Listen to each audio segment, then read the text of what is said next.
Halo semuanya, kali ini kelompok kami akan membahas tentang negara Meksiko. Regulasi dan penegakan aturan akuntansi di negara Meksiko. Institut Akuntan Publik Meksiko menerbitkan standar akuntansi dan auditing. Standar akuntansi dikembangkan oleh Komisi Prinsip Akuntansi dan Standar Auditing merupakan tanggung jawab Komisi Standar Auditing dan Prosedur. Pelaporan keuangan yang berlaku di negara Meksiko. Laporan keuangan konsolidasi komparatif harus disusun terdiri dari laporan neraca, laporan laba rugi, laporan perubahan ekuitas pemegang saham, laporan perubahan posisi keuangan, dan catatan. Catatan merupakan bagian integral laporan keuangan dan mencakup kebijakan akuntansi perusahaan, kontingensi dalam jumlah material, komitmen pembelian aktiva dalam jumlah besar, atau berdasarkan kontrak sewa guna usaha. Detail utang jangka panjang dan kewajiban dalam mata uang asing. Pembatasan terhadap dividen. Jaminan. Program pensiun karyawan. Transaksi dengan pihak berhubungan istimewa. Dan pajak penghasilan. Pengukuran akuntansi di negara Meksiko. Yang pertama, laporan keuangan konsolidasi diharuskan. Kedua, laporan arus kas diharuskan. Ketiga, penggabungan usaha menggunakan metode pembelian dan penyatuan. Keempat, goodwill dikapitalisasi dan diamortisasi maksimal 20 tahun. Kelima, perusahaan afiliasi yang dimiliki sebesar 20-50% dihitung menggunakan metode ekuitas. Keenam, penilaian aktiva berdasarkan daya beli konstan. Ketujuh, depresiasi dihitung berdasarkan ekonomi. Kedelapan, penilaian persediaan dengan menggunakan metode LIFO dapat diterima. Kesembilan, sewa guna usaha pembiayaan dikapitalisasi. Terakhir, pajak tangguhan diakui. Kali ini saya pertama akan membahas tentang negara Jerman.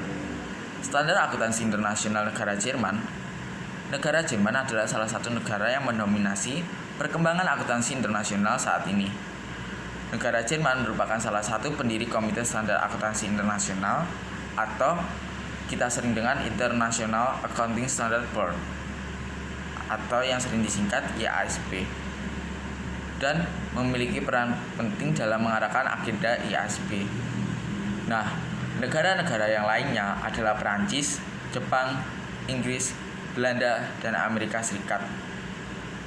Standar akuntansi di Jerman bersumber dari The German Commercial Code. Commercial Code mengharuskan laporan segmen industrial dan geografi di Jerman. Suatu perusahaan diharuskan untuk menyajikan laporan keuangan, konsolidasi, dan laporan manajemen tidak lebih dari 5 bulan setelah tanggal neraca. Nah, jika ada salah satu kondisinya yang seperti yang pertama, memiliki voting interest, yang kedua memiliki hak untuk mengangkat atau memberhentikan sebagai besar karyawan subsidiary, yang ketiga merupakan persetujuan yang dihasilkan untuk mengontrol pengaruh induk ke Jepang. Jerman mengalami lingkungan akuntansi yang terus berubah-ubah secara terus-menerus dan berakhir dengan baik pada Perang Dunia Kedua. Nah, dalam suatu peristiwa yang besar, hukum perusahaan tahun 1965 mengubah sistem pelaporan keuangan Jerman dengan mengarahkan pada ide-ide Inggris Amerika Serikat seperti pengungkapan lebih banyak. Konsolidasi tersebut dan laporan manajemen perusahaan diwajibkan, yang dari kedua undang-undang baru diberlakukan pada tahun 1998. Yang pertama, menambahkan sebuah paragraf baru dalam buku ketiga Hukum Komersial Jerman sehingga memungkinkan perusahaan untuk menerbitkan saham atau utang pada sebuah pasar modal yang terorganisasi untuk menggunakan prinsip akuntansi yang diterima secara internasional dalam laporan keuangan konsolidasi yang dibuatnya.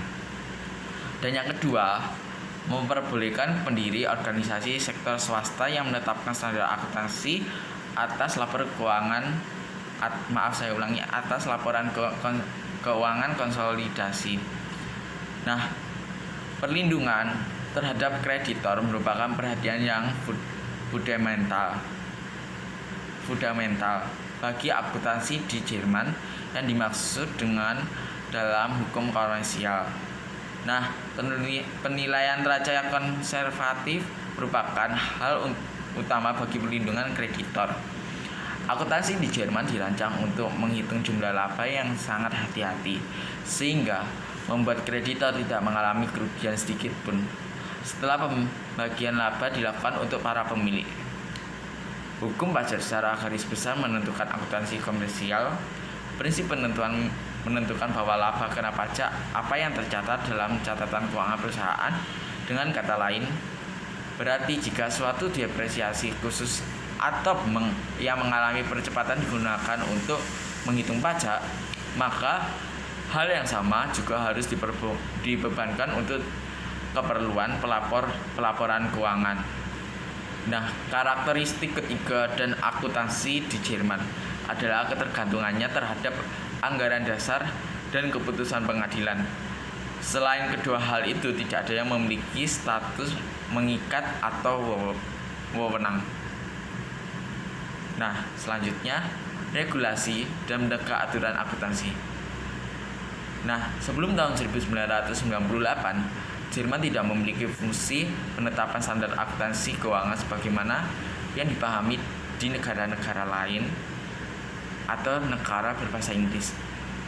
Undang-Undang tentang Pengendalian dan Transparansi tahun 1998 memperkenalkan keharusan bagi Kementerian Kehakiman untuk mengakui bahwa badan swasta yang menetapkan standar nasional untuk memenuhi tujuan yang pertama, mengembangkan rekomendasi atas penerapan standar akuntansi di dalam laporan keuangan konsolidasi. Yang kedua, memberikan nasihat kepada Kementerian Kehakiman atas legislasi akuntansi yang baru. Yang ketiga, mewakili Jerman atas organisasinya akuntansi internasional seperti IASB. Nah, Komite Standar Akuntansi Jerman atau yang sering kita dengar GASC atau Deutsches Rechnungslegungsstandard-Komitee atau singkatan dari DRSC. Didirikan tidak lama saat itu dan langsung diakui oleh Kementerian Kehakiman sebagai pihak berwenang dalam menetapkan standar di Jerman. Nah, GASC membawai Badan Standar Akuntansi Jerman yang melakukan pekerjaan teknis dan mengeluarkan Badan Standar Akuntansi Jerman yang melakukan pekerjaan teknis dan mengeluarkan standar akuntansi. Nah, penting untuk diingat bahwa standar GASC adalah rekomendasi wajib yang harus berlaku untuk laporan keuangan konsolidasi.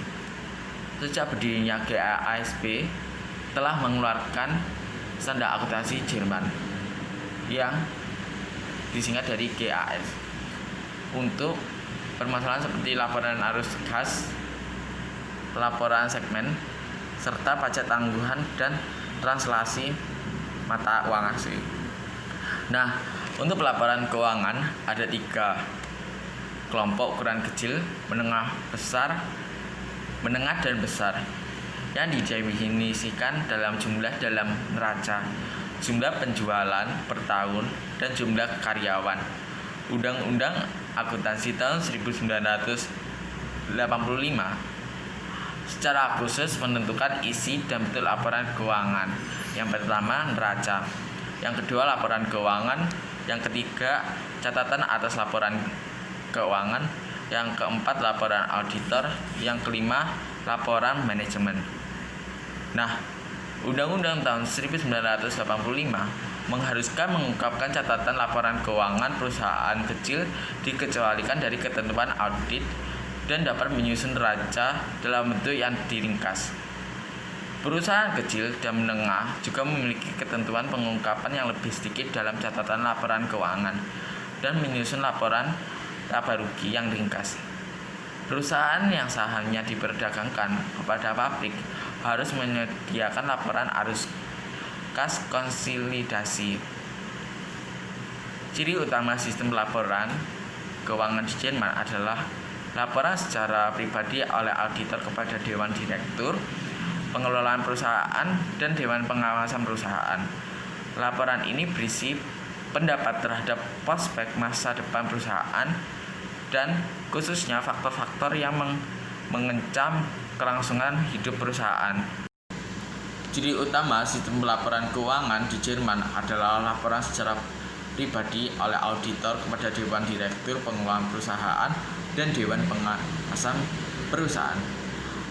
Ya, ada beberapa pengukuran akuntansi. Yang pertama, metode pembelian adalah metode konsolidasi yang utama. Yang kedua, aktiva dan kewajiban dari perusahaan yang diakuisisi dinilai sebesar nilai kini dan jumlah yang tersisa merupakan goodwill.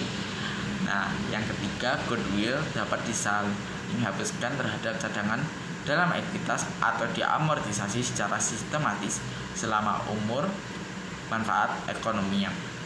Yang keempat, usaha patungan dapat dicatat dengan menggunakan metode konsolidasi proporsional atau metode ekuitas.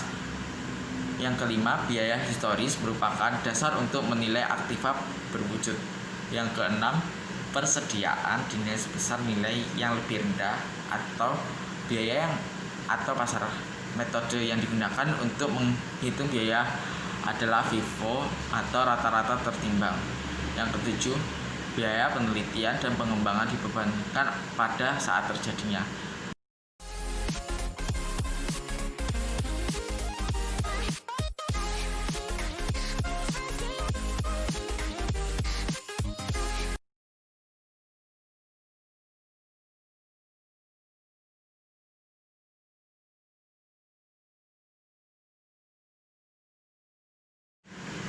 Nah, selanjutnya untuk pengukuran akuntansi.